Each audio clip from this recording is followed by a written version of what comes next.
Welcome back to Bespoke Addict. I'm going to be nourishing and moisturising these shoes, which I'm preparing for sale. I'm just going to cover myself over with a towel. I've already cleaned the shoes with isopropyl alcohol on cotton wool. On shoes that are in good condition and it merely needs just a little bit of maintenance, that's probably a 2-minute job. Just a little bit of alcohol on a pad and just wipe it over. Ideally, you have a tree in the shoes. Now, these trees, they're bespoke Foster trees. These are bespoke John Lobb shoes. The trees don't fit. You can see, look, the vamp looks a bit weird because there's too much vamp for these trees, and they are massive on me. That's why I'm going to be selling them. But they do need a better fitting tree. But never mind, that can. You see now the colour looks a bit patchy. As it's just been cleaned with alcohol, I wanted to take the polish off. Allow the nourishing cream to sink into the skin, buff the cream, and then return to a bit of polish. These are the same, the George Calevia, the Cordova, just a little tiny bit of maintenance.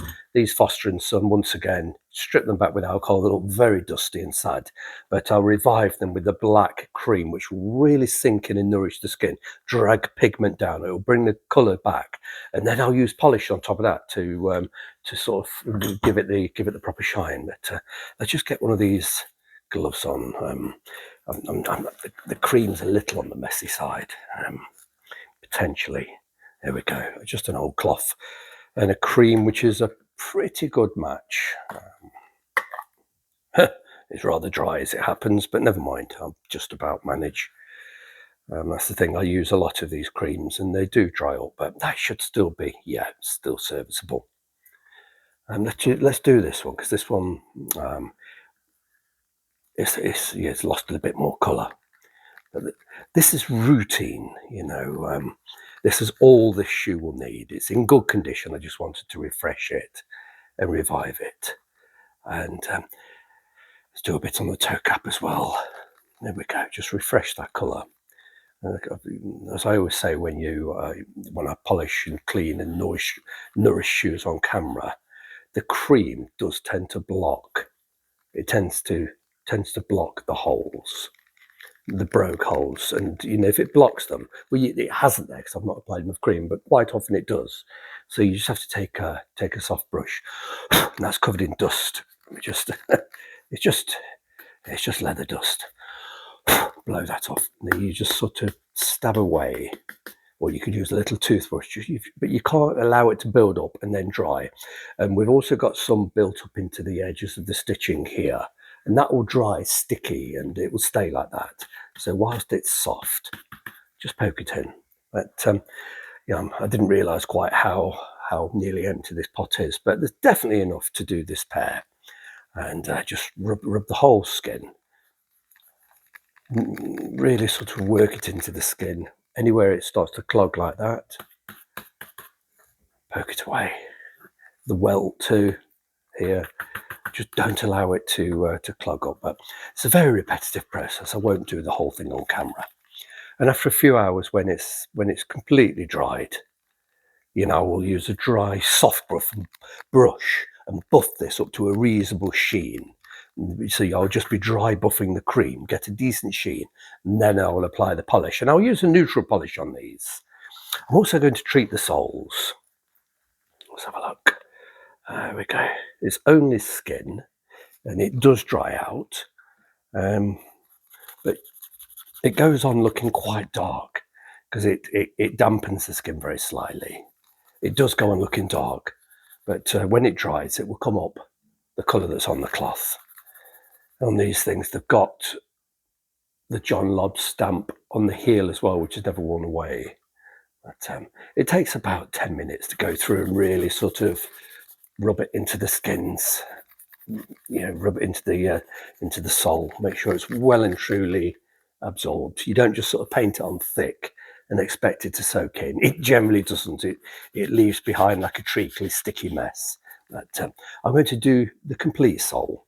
Then I'll do the edgings with a slightly darker colour, which I don't have to hand. But I'm not going to do the whole shoe because it is a very, very repetitive process. But this will nourish the skin. And as you can see, it's starting to revive the colour. So if we look at the colour there where it's been stripped away, and this one was stripped away. Now the colours come back pretty well. And when that dries on the bottom, we'll be able to buff that, and it'll come up a lovely sort of what caramel type of colour, I suppose. Exactly the same with these two. Just a quick lick over, because they've already been nourished, polished, and I've looked after them. They're in good condition. It's just routine, so it's a quick sort of wipe over with the moisturiser, buff the sheen, revive the colour, and then polish them. It doesn't matter whether you polish them black or neutral. If there's enough colour in the enough colour pigment in the cream, you won't need to use a coloured polish.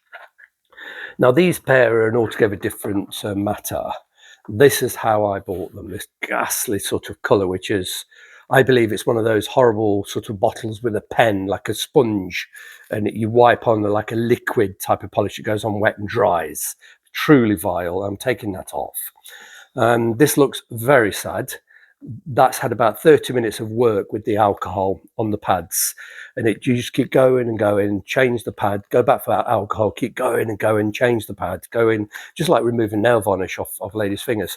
And eventually all of this horrible sort of ghastly colour will be gone, but it will take at least an hour, maybe hour and a half per shoe, and it will come up quite a natural colour. There's a little tiny chip in the skin which I'll be able to smooth out.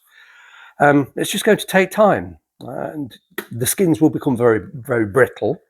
But that's to be expected when you strip them with alcohol. But the cream of the correct colour will put that sort of, it will deal with that brittleness. They are 50, 60-year-old shoes, and they're brittle anyway, even like that before the alcohol, because underneath this awful polish, that polish that somebody's been plying these things with over the years has not gone through and nourished those skins. It's just put this glitzy, ghastly, sort of cheap looking sheen to it.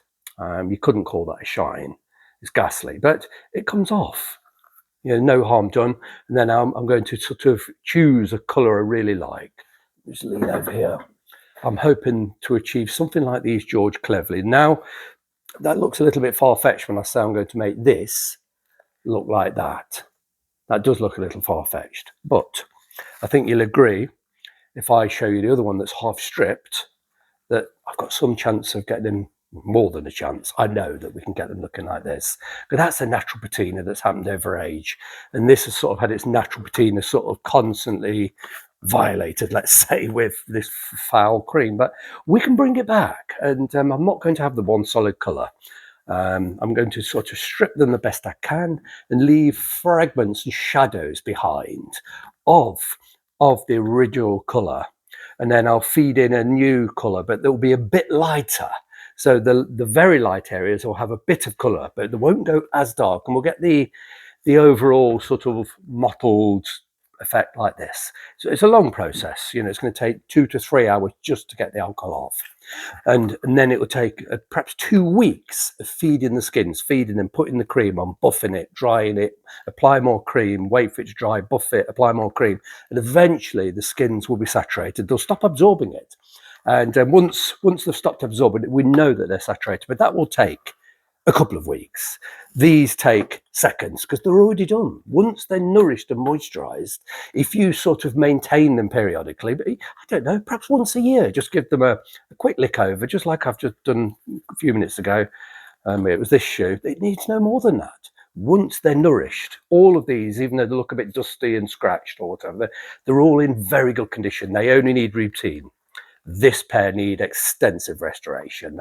They're not wearable. The skins are brittle. If I were to wear them, if I were just to give them a lick over, the colour would look fine. Then they would polish okay. But as soon as I started wearing them, they would crack horribly. They would almost definitely tear here. They'd almost definitely tear around the ankles. I'd lose the shoes. They'd be destroyed. So it's very, very important that I'm patient and wait a couple of weeks and feed them and feed them and feed them until they stop eating, basically. And it's when you do it regular, you get used to the feel as the skins are drawing. These are not terribly thirsty, so they're not sort of a really, really dry skin like that. When you've got a big dollop on the cloth, and you can almost feel the cloth going dry. It's like blotting paper. It pulls it in like a capillary effect. And as you feed them over the days, it's less aggressive. It feels kind of slippy because there's still lots of cream on the cloth. But in the first couple of applications, you rub it on and it feels wet. Then suddenly it feels gritty and dry.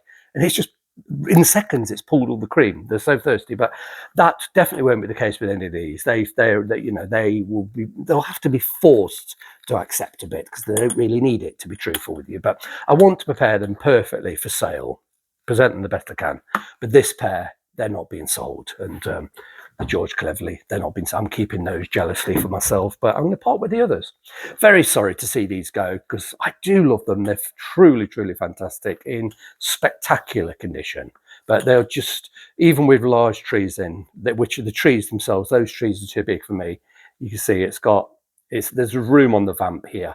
A bigger tree or a bigger foot inside them, that vamp would sit very smooth, but it certainly doesn't on me. Even if I pack thick insoles in, they still look too big, which is a dreadful shame because they are spectacular. But I'm hoping somebody with sort of not so much longer feet than myself, but much broader, taller feet than myself, that will buy these and get to enjoy them. I've never been able to enjoy them as much as I should because they're just simply too big and they don't look as good on me as they'll look on somebody else with slightly bigger feet. But very much like that, because you look at that, it looks all crinkly and wrinkled with the tree, but we can clearly see there's too much there. But as soon as there's something underneath to puff that out, they're perfectly flat and they do look perfect, but not without the right size tree or foot, and I don't have either. So I'm going to sell them.